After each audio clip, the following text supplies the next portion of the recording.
knew something was wrong the second I opened my parents' front door. You can smell a renovation the way you can smell a lie, fresh paint, sawdust, that sharp chemical tang that says someone just spent money they didn't tell you about. Nora climbed out of the car clutching her music binder, practically bouncing because she got to practice on her cello. The antique one. The one my grandmother had promised her since she was 6 years old.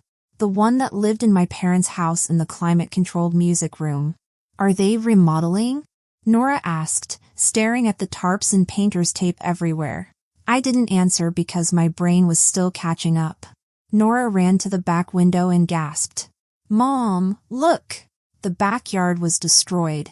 The entire lawn had been ripped up. There was a massive rectangular hole where grass used to be. Dirt piles. Construction equipment. Rebar sticking out of concrete forms. They were building a pool. A huge in-ground pool. Is that for us? Nora's voice was so hopeful it physically hurt. Let's just get your cello, I said quietly. We walked to the music room. My grandma had set it up perfectly, temperature controlled, humidifier running, everything designed for preserving antique instruments. Nora's cello lived there because my apartment was too small and the neighbors complained about noise. I opened the door. The humidifier was running. The stand was there. But the corner where the cello case always sat was empty. Nora froze. Then she walked over slowly, like she was approaching something dangerous. She looked down at the empty spot. Looked at the shelf. Looked behind the chair. Then she turned to me with huge eyes. Did great-grandma change her mind? Her voice was so small, so careful. My throat went tight. No, honey. Then where is it? She didn't sound angry. She sounded scared. Like she'd done something wrong. I left her there because I needed to find out what the hell was going on before I completely lost it in front of my kid. I found my mom in the kitchen, coffee in hand. My dad was scrolling through his tablet. My sister Heather was drinking some green smoothie, looking bored. Where's Nora's cello? I asked. My mom blinked at me. Good morning to you too, Summer. I just stared at her. My dad sighed. What's the problem now? Nora's cello. Where is it? Heather snorted. Oh, please. My mom took a sip of coffee. Your father handled it. Those 3 words. That's family code for we did something you're not going to like. Handled it how? My dad finally looked up. We sold it. The kitchen went quiet. You sold it? Yes. He said it like he was explaining basic math. It was valuable. It was sitting there. Your grandmother wasn't using it. It wasn't hers, I said. It was Nora's. Heather laughed. She's 11.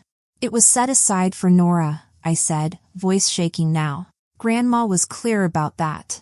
Heather's eyes flashed. And my kids are what? Chopped liver? My mom waved toward the backyard. We're doing something nice for the children. Leo and Chloe deserve space to play. And Nora doesn't? My dad rubbed his forehead. Nora will be fine with a student cello. You can rent one. Plenty of kids do. Nora will be fine. My family's favorite phrase. It means we did what we wanted and we're not dealing with your feelings. Where is it? I asked quietly. Who did you sell it to? My dad shrugged. Some collector. Paid by wire. Quick sale. My mom's eyes sharpened. And before you get any ideas, you are not telling your grandmother. She doesn't need the stress, my mom continued. She's settling in at her new place. Let her have peace. You mean let you have peace? My dad's face hardened. Don't make this about you. I didn't say anything else. I just walked back to the music room. Nora was still standing in the empty corner. I knelt and took her hands. We're going home. She nodded without arguing. That was the worst part. She didn't even fight. As we left, my mom called after me. Summer, do not call your grandmother. Do you hear me? I heard her. I just didn't care anymore. That night, Nora practiced on a beat-up student cello her teacher lent us. It sounded awful, thin and hollow. Nora didn't complain. She just focused and tried again. Every time the sound came out wrong, she blinked hard. Finally, Nora stopped. I can still practice, she said carefully. It's just harder. She stared at her hands. Maybe great-grandma didn't mean for it to be mine yet. Something inside me went very still. Nora had spent months with my grandma, learning in a way I couldn't teach her. My grandma had the talent. Nora had it too. It skipped me entirely. My grandma used to sit beside Nora and correct her grip. She'd praise her the right way. Specific. Honest. Better. That was better. Not the empty kind while checking your phone. Nora felt seen with her. In a house where she usually had to shrink. See, my parents' house had a hierarchy. Leo and Chloe, Heather's kids, could shout, spill things, run through hallways. And it was adorable. Kids being kids. Heather and her family were living there. One of those temporary arrangements that had grown roots. Nora was expected to be quiet. Polite. Grateful. If Nora laughed too loud, my mom would say, inside voice, sweetheart, with a smile that didn't reach her eyes. If Leo yelled, my dad would laugh. He's got lungs on him. Nora learned to take up less space the way other kids learn math. My grandma noticed.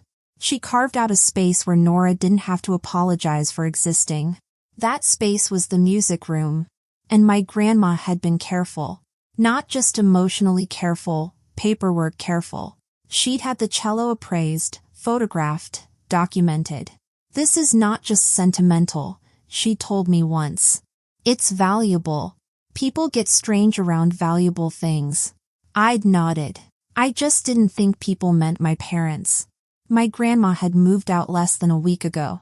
Into a place my mom described as perfect and so much safer, which was definitely true for my mom.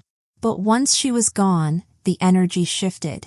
The last set of eyes that mattered had left. And my family did what they always did when nobody could stop them. They took. After Nora fell asleep, I sat at my kitchen table and stared at my phone. I kept thinking about my mom saying, "Don't tell your grandmother." Like the truth was a weapon they expected me to keep holstered for their comfort. I realized something then. I'd spent most of my life trying not to be difficult. I thought being easy was the same as being loved. It isn't. It's just easier for everyone else.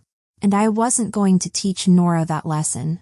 So the next morning, I drove to my grandma's place. She was in the lounge with a book, glasses perched on her nose. She looked up the second I walked in. "Sit," she said. "Your face is doing that thing." I sat and told her everything. The missing cello. The pool. The words my parents used. Family asset. Nora will be fine. Don't tell Grandma. My grandma listened without interrupting. When I finished, she closed her book slowly. "And Nora?" "She went quiet," I said. "She asked if you changed your mind." My grandma's expression hardened. She thought it was her fault. I nodded. My grandma exhaled sharply. Then she asked, "When did you last see the file?" "What file?" "The cello documentation. Appraisal, photographs, identifiers." "Months ago. You showed me." My grandma nodded. "Good." She leaned forward. "Summer, do you have any texts about the pool? Any pictures? Anything showing the renovations started right after I moved?" "I can screenshot Heather's posts," I said. Heather could post her own funeral if the lighting was good. My grandma nodded. "Do that." "Grandma, are you okay?" She looked at me over her glasses. I am not the one who should be worried. Then she reached for her phone. "I'm going to make a call." She spoke quietly, then hung up. "I will handle it," she said. "How?" She gave me a small smile. "Not with yelling." She squeezed my hand. "Nora is going to get her cello back." My throat tightened. "How do you know?" "Because it was never theirs to sell." I froze. "Not today," she said gently. "I will explain when it matters." She stood. "Go home. Be with your child. Let her practice. What about my mom and dad? Her smile didn't reach her eyes. Let them enjoy their pool. And then nothing happened. Not publicly, not immediately. Weeks passed. 6, give or take.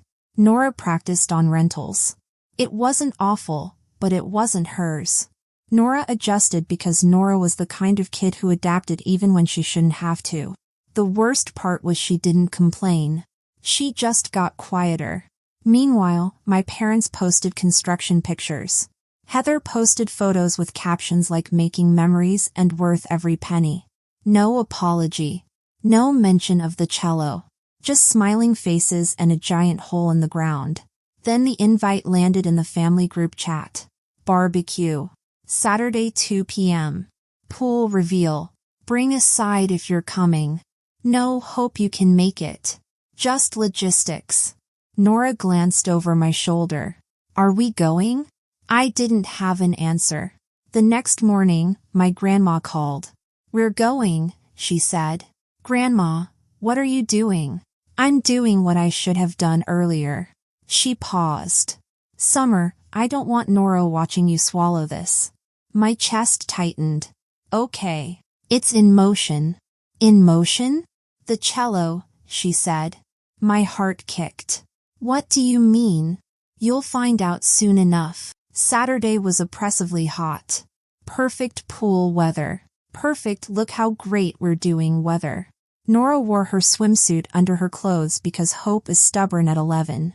She didn't talk much on the drive. Neither did I. The backyard looked like a magazine spread. Blue water shimmering. Stone deck. String lights. Leo splashing. Chloe on a float with sunglasses. Heather was laughing loudly. My mom had that matriarch posture. My dad was smiling like his life choices had just been validated by chlorine. Then Nora and I walked in. My mom's smile flickered. Summer. You made it. Hi, Mom. Heather glanced at Nora. Hey, Nora. Nora nodded politely, quietly. Leo cannonballed. Everyone laughed. Chloe squealed. Heather beamed. Nora stood beside me with her towel folded, like she didn't know where to put herself. I watched her eyes drift over what her cello had turned into. I put my hand on her shoulder. She leaned into it. My dad clapped. All right, everyone. Food's almost ready. My mom laughed. Before we eat, we just want to say we're so happy to finally have a backyard the kids can really enjoy. Applause. Heather raised her glass. To family. Nora's fingers tightened around her towel. Then someone said, Where's Eleanor? Isn't she coming? My mom's smile tightened. She's busy. Right on cue, the gate clicked. My grandma walked in. She wasn't in a wheelchair. She didn't look frail. She wore a crisp blouse and slacks and a calm expression that made the air feel colder. Beside her was Jeffrey, her lawyer, carrying a slim folder. The backyard went quiet. My mom's face went pale. My dad's smile froze. Heather's mouth opened, then closed. My grandma stepped forward, eyes sweeping over the pool. Well, she said pleasantly. You've been busy. My mom forced a laugh. Mom, this is a party. I know, my grandma said. That's why I came. She looked at me, then at Nora. Nora straightened, like her spine recognized safety. My grandma looked back at my parents. I heard you sold the cello. My mom's lips pressed together. We didn't want to upset you. My grandma held up a hand. You didn't want consequences. The word hit like a stone. My dad cleared his throat. Let's talk about this privately. My grandma smiled. Not warmly. Oh, Matthew. You've had plenty of private time. Nervous laughter rippled through the crowd. My grandma addressed the backyard. I won't keep you long. I know you're here to swim. Heather snapped. This is insane. My grandma ignored her. She looked at my parents. The cello was held in trust for Nora. The silence was sharp as glass. My mom blinked. What? I am the trustee. Nora is the beneficiary. That cello was not a family asset. It was not yours to sell. My dad stared. Heather's face flushed. You can't. My grandma's eyes flicked to her. I can. Jeffrey opened the folder. I documented that instrument, my grandma said. Appraisal, photographs, serial identifiers, insurance. The works. Because I've been alive a long time and I've met people. She paused. Apparently, I'm related to some of them. A few people snorted. My mom's voice shook. We didn't know about a trust. My grandma nodded. Correct. You didn't. My dad found his voice. Where is it? My grandma smiled. Safe. Nora's head snapped up. It was recovered this morning. After Jeffrey made a few calls and filed the report. Nora's breath caught. My grandma turned to my parents. You sold something you did not own. You took the money and put it into, she gestured at the pool. This. Heather snapped. It's for the kids. Nora is a kid. Heather's mouth opened. Closed. Jeffrey cleared his throat. Eleanor. My grandma nodded. Jeffrey stepped forward. I have documents for you. My mom stepped back. No. Jeffrey held out the papers. Notice to vacate. 60 days. My mom stared. My dad's face went gray. Heather's voice went shrill. You're kicking us out? My grandma tilted her head. You're acting surprised. My mom's hands shook. Mom, you can't do this. This is my home. My grandma's expression stayed calm. It is the house you live in. The difference was a cliff. Nora pressed closer to me. Heather's eyes flashed. This is because of Summer. No, my grandma cut her off. This is because you sold a child's instrument and poured the money into a pool like it was Monopoly money. My dad's voice cracked. We improved the property. My grandma's eyes narrowed. You improved your comfort with stolen money in a house you don't even own. The backyard emptied fast. Drinks lowered. Conversations died. Nora whispered, Mom. I looked down. Her eyes were wet, but she wasn't crying. I squeezed her shoulder. Then I looked at my parents, at Heather, at the pool.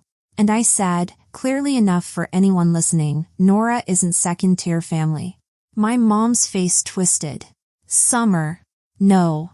I'm not doing this today. Heather scoffed. So Nora gets everything? I laughed, dry. She was getting a cello. My grandma stepped toward Nora. Sweetheart, you didn't lose it. It was taken. Nora's lip trembled. I thought I did something wrong. My grandma's eyes flashed. You did nothing wrong. Jeffrey held the papers steady. Heather finally snatched hers. My grandma looked at my parents. 60 days. You will leave. My dad's voice came out thin.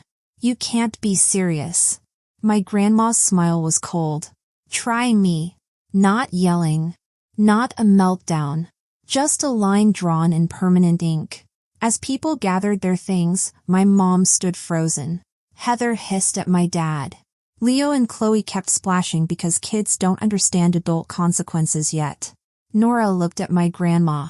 Do I get it back? She whispered. My grandma nodded. Yes.